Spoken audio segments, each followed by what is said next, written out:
Congresswoman Marilyn Strickland grilled Secretary Pete Hegseth over whether the Army's 250th celebration will truly honor heroes like Colin Powell, the Japanese-American 442nd, and Medal of Honor recipient Charles Calvin Rogers. Will America's military history fully reflect all who served? Let's break it down. Thank you, Chairman Rogers. I represent Joint Base Lewis McChord, home to over 40,000 active duty service members and their families. JBLM is the Department of Defense's most important installation for projecting power into the Indo-Pacific region, hosting the Army's 1st Corps and 1/3 of the Air Force's entire C-17 fleet.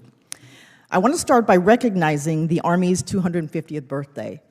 I am an Army brat myself. My father served in the military. He joined the Army when it was segregated, and he continued to serve when President Truman desegregated, something that probably would have been defined as woke back then. I could not be more proud of the soldiers who make up the Army what it is. And as part of the celebration, the Pentagon is going to host a day-long festival and parade estimated to cost up to $45 million. Department of Defense officials have described this as a generational recruiting tool and a plan to highlight every era and legendary leaders throughout Army history. So, Secretary Hegseth, do you plan to include displays of Colin Powell, our first Black chairman of the Joint Chiefs of Staff? Will you include displays about the Japanese-American 442nd Regimental Combat Team, one of the most decorated units of all time? Will you include displays about Major General Charles Calvin Rogers, whose Medal of Honor your department previously labeled as DEI? Recent articles by Stars and Stripes, Military Times, and others outline how your team has gone to great lengths to wipe out references of these American heroes. I'm incredibly concerned and actually disappointed that you will continue trying to tell an incomplete story about the Army's proud history, especially when you consider that 40% of those who are serving who are enlisted represent minority communities. So I'm going to ask you, sir, will you be able to talk about these things and will they be included? And then I have another question after that. Go ahead.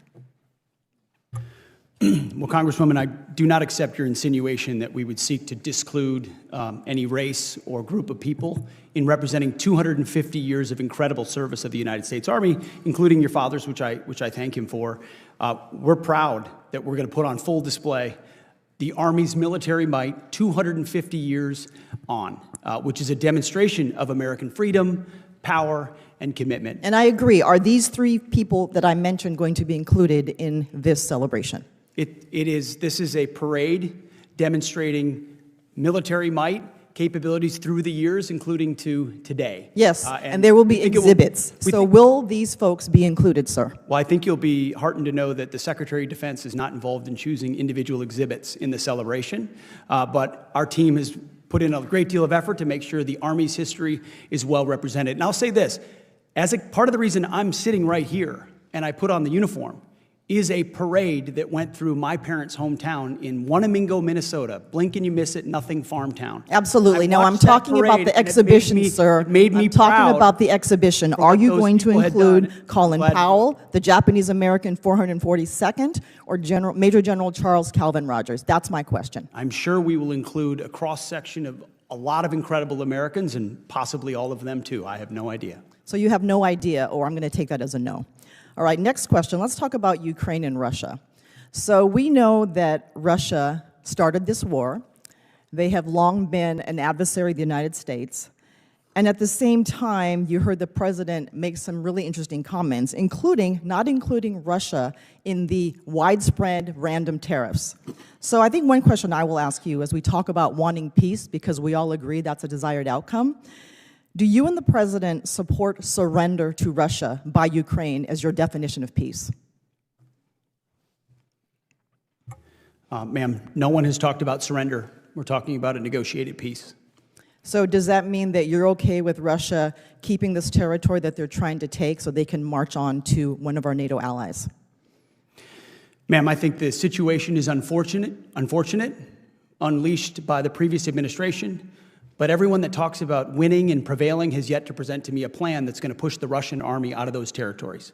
So, sir, I appreciate you talking about the previous administration often, but we are now in this administration. So, as the person who serves at the pleasure of the U.S. president, do you believe that Russia is a true adversary, and is your definition of peace going to be surrender of Ukraine from this invasion? Ma'am, I've never said surrender, and we're prepared to negotiate what we hope will be a lasting peace. Thank you. I yield back. Gentlelady yields back. Chair. What unfolded between Congresswoman Marilyn Strickland and Secretary Pete Hegseth is a striking moment about how we remember history, honor service, and confront uncomfortable truths about representation in the military. Strickland began by grounding her questions in personal experience. As an Army brat and daughter of a father who served when the Army was segregated, she reminded everyone that American military history isn't just dates and uniforms, it's about the people, the sacrifices, and the diverse communities who made that history possible. Her focus was the Pentagon's upcoming 250th Army celebration, a parade and festival costing tens of millions of dollars. She asked directly whether historically significant figures like Colin Powell, the Japanese-American 442nd Regimental Combat Team, and Medal of Honor recipient Charles Calvin Rogers would be included. For her, this wasn't a trivial question. It was about telling a complete and honest story, reflecting the contributions of minority service members who make up nearly 40% of today's enlisted forces. Hegseth's responses, while polite, revealed a deeper tension. He refused to directly commit to listing specific individuals, framing the event as a display of military might and pride rather than a curated history lesson. He acknowledged the effort going into the parade and the importance of representing the Army's history broadly, but repeatedly dodged direct confirmation about Strickland's examples. The exchange highlighted the gap between celebrating military power and ensuring that the contributions of historically marginalized groups are fully recognized. At its core, this is a conversation about memory, recognition, and accountability. Military parades and displays are not neutral.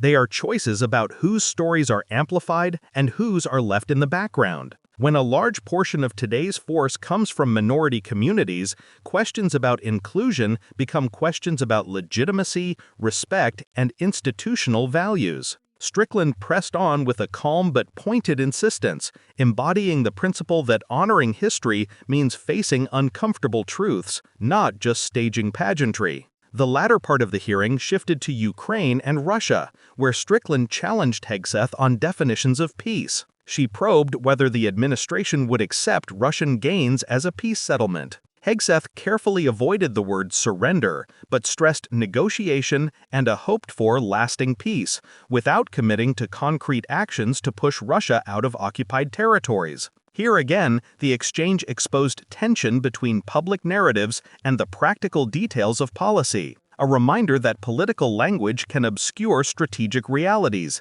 even in matters of war and national security. For viewers, this hearing is a lesson in nuance. It shows that governance is about more than policy. It's about representation, history, and the stories we choose to honor. The questions Strickland raised force us to consider how we celebrate the military, whose contributions are highlighted, and how past injustices are acknowledged. It's also a reminder that behind every budget, parade, or negotiation, there are real human experiences that shape both the present and future of U.S. military and foreign policy. Moments like this show why hearings matter. They're not just political theater. They are public spaces where accountability, memory, and strategy intersect. Recognizing history fully, including the contributions of every American who served, strengthens not only morale, but the credibility and integrity of the institution itself. If you want more analysis that goes beyond the headlines to explain why these exchanges matter, make sure to like, share, and subscribe to Left Lens, where we help you understand the full story behind the news.